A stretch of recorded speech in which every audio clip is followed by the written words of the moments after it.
8월 7일 개묘일은 입추입니다. 여름이 가고 가을이 왔다는 신호죠. 인간의 시간은 자연의 시간보다 느려서 가을이 왔다는 것을 눈치채지 못합니다.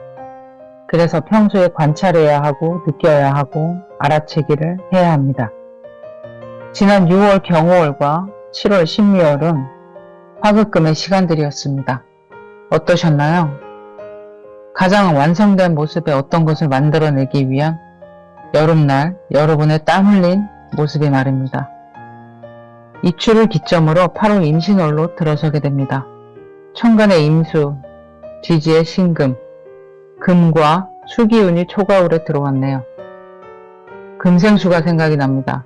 차분하게 생각하고 급하게 서두르지 않으며 내실을 기하고자 하는 기운입니다.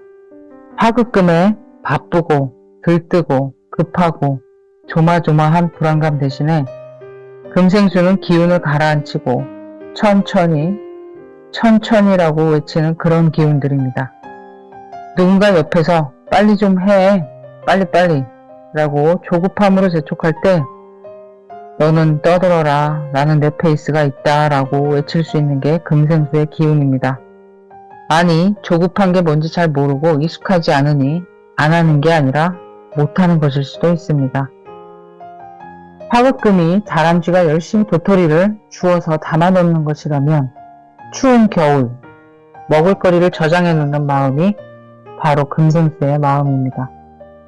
추운 겨울, 혹독한 시절을 대비하는 마음으로 차분히 뭔가를 저장하고 축적하고 가장 좋은 씨앗을 고르고 골라서 하나의 핵으로 만들어 놓는 것이 금생수의 작업입니다.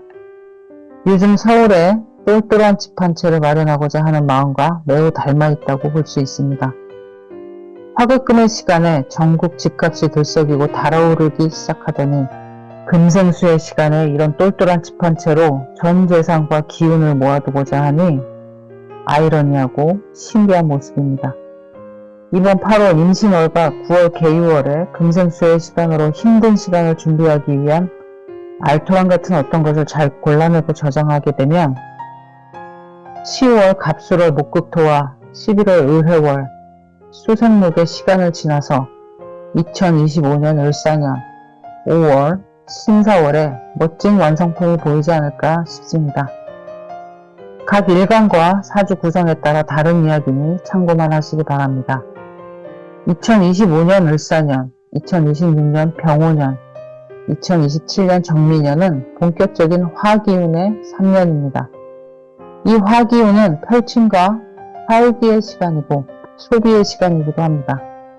실제로 형편이 어려워도 소비가 발생하고 기분은 그리 좋지 않으나 그래도 옆에서 흥겨우니 나도 같이 들뜨게 되는 큰 소리의 음악 소리가 울려 퍼지는 축제 같은 그런 시간이 2025년부터 2027년까지의 시간들이라고 보면 됩니다. 그러니 나도 뭔가를 해야 하는 게 아닌가? 그때 그런 생각이 들겠죠. 하지만 지금 금생수의 시간에 뭔가를 하는 것이지 이미 축제가 벌어진 다음에 뭔가를 하는 것이 아닙니다. 남들이 폭죽을 터뜨릴 때는 이미 늦은 시간이라는 것이죠. 준비하는 시간은 금생수와 수생목의 시간입니다. 그 금생수와 수생목의 시간을 미리미리 준비하고 둘러보고 대비하고 나 자신을 갖추어 놓고 지식과 경험과 정보를 쌓아놓고 있지 않으면 맨정신, 맨몸, 맨손으로 남들의 축제장에 가서 허탈감만을 느끼게 될 것이고 혹은 그냥 외면해버리기도 하겠죠. 사주 구성에 따라서 이미 수생목, 금생수가 잘 되어 있는 사람들을 한번 보세요. 그들이 얼마나 삶을 미리 대비하고 절약하며 쪼이는 삶을 살고 있는지 말이죠.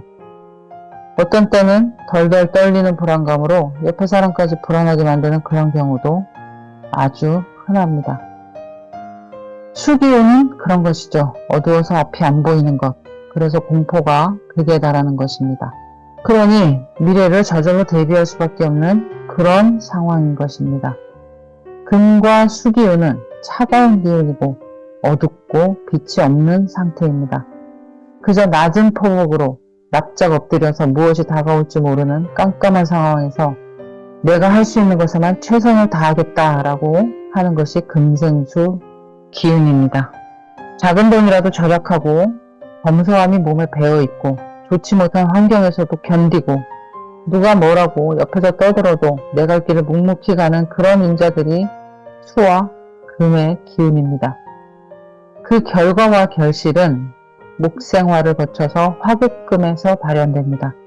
탐스럽게 잘 익은 사과 같은 모습일 수도 있습니다. 지난 7월은 신유월이었습니다. 신금은 완성된 어떤 것이고 1년 농사의 결실이라고 했는데 어떤 열매를 따셨나요? 너무 많은 화기운의 열기로 혹은 너무 많은 수기운의 습함으로 완전히 소멸되거나 곰팡이가 쓴 열매를 얻었나요? 아니면 미토의 담담함과 건조한 열기로 적절하게 달콤한 열매를 얻으셨나요? 명리를 알고 사주팔자의 운의 흐름을 안다고 해도 그것을 잘 조절해서 나에게 유리한 방향으로 만들 수 있느냐 없느냐는 또 다른 문제입니다. 어떤 귀인이 나타난다고 누가 알려줘도 그리고 그것을 명심하면서 생활을 하더라도 호련히 나타난 그 귀인을 못 알아보고 지나칠 수도 있는 것이고 심리열의 저처럼 불 조절을 잘해야 한다 라고 사방팔방 떠들고 각인을 해놔도 팔자의 화기가 억제할 수 없는 그런 상태가 되는 게 운명이고 팔자인 듯 합니다. 어느 누구의 탓도 아닙니다. 내가 잘못하고 내가 책임져야 하는 오롯이 나의 팔자 내에서 벌어진 상황인 것이죠. 8월 임신월에는 금생수의 기운으로 다시 씨앗을 골라내고 선별해서 토성목과 목생화의 시간을 기대해 보려고 합니다. 저처럼 씁쓸한 여름을 보내신 여러분께 위로와 응원을 보내드립니다. 여러분의 소소한 응원도 부탁드립니다.